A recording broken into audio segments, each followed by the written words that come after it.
Just a quick announcement. If your name is Angela Whitman, we have found your purse, and it is available at the CRC booth. This beautiful booth over here with the red UMass tents. Also, if you're not Angela Whitman and you like nice stuff, we've got some awesome merch available at that tent today. Got your tie-dye t-shirts and hats. Yeah, and also, if you see any litter, feel free to pick it up, because we love the environment, we love the earth, and we hate trash. All right, and here's Claire to introduce our next speaker. Next on for you, we've got John Dvorak. He travels with the cannabis curriculum, just teaching people about cannabis and what it can do for you. So let's hear it from John. Thank you. All right, thanks, Claire. Woohoo! It's great to be back at Extravaganja, Ganja. I want to thank the UMass Cannabis Reform Coalition for putting on this great event for so many years. That's awesome. So thank you so much, guys. Hey, we legalized marijuana in Massachusetts. Can you believe it? Woohoo! Yeah, we're here to celebrate that. That's right, have fun. But there's a lot of work to do. There's still a lot of reefer madness out there. Can you believe it? Our government still says that marijuana is not a good medicine, but there's so many people that are being helped with it. Our puritanical politicians, like Boston Mayor Marty Walsh, they called marijuana a gateway drug. That's not right. Mayor Walsh is an oxymoron, because cannabis saves lives. It helps people avoid opioids. That's right. It helps people drink less, too. I'm an alcoholic, and I haven't had a drink in almost 11 years, thanks to marijuana. Woohoo! I used to have a beer belly. Now I got a pot belly, and I'm proud of it. Seriously though, cannabis is a very safe and effective medicine, especially for children with autism and seizure disorders. It's really helping them. And keeping this medicine from our children is a crime against humanity. That's why I need your help. We have to turn Reefer Madness into Reefer Gladness. Yeah, all right. And that's what we're doing. We need to work locally. This is great. We're going to come out here and enjoy freedom and have a puff, and it's awesome.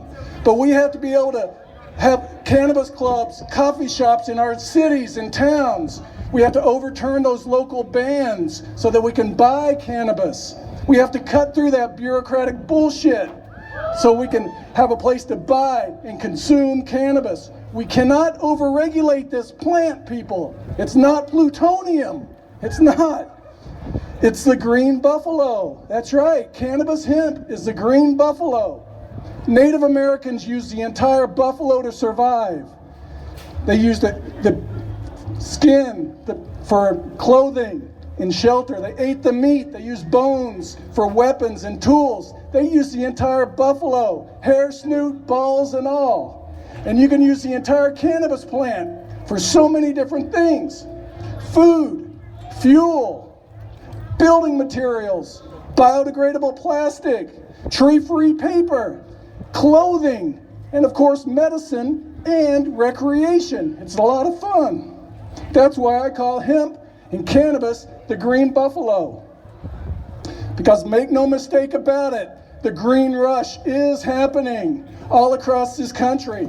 We're creating tens of thousands of jobs.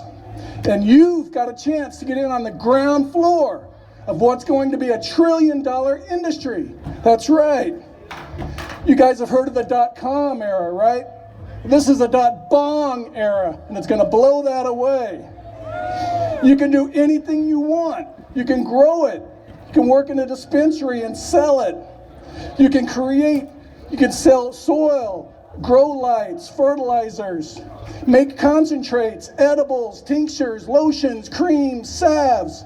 It's amazing. Invent a vaporizer. Just decide what you want to do and do it. They even have cannabis suppositories now. That's right, suppositories. So the next time somebody tells you that cannabis is not medicine, you can literally tell them to stick it where the sun don't shine. That's right. I know we got some students here. Well, if you're in school Why not start preparing for your cannabis career now? Study medical marijuana. Study industrial hemp. Study the devastating effects of prohibition. That's what the cannabis curriculum is all about. It's amazing. We got any Aggies here? Anybody want to grow hemp? Yeah, right. Well, we need to be growing hemp all up and down the Pioneer Valley because there's so much to do. Cannabis can help regenerate the economy. We've got really good mayors like in Holyoke, Mayor Alex Morse. He's real hemp friendly. So why not open a cannabis company in Holyoke? That's right.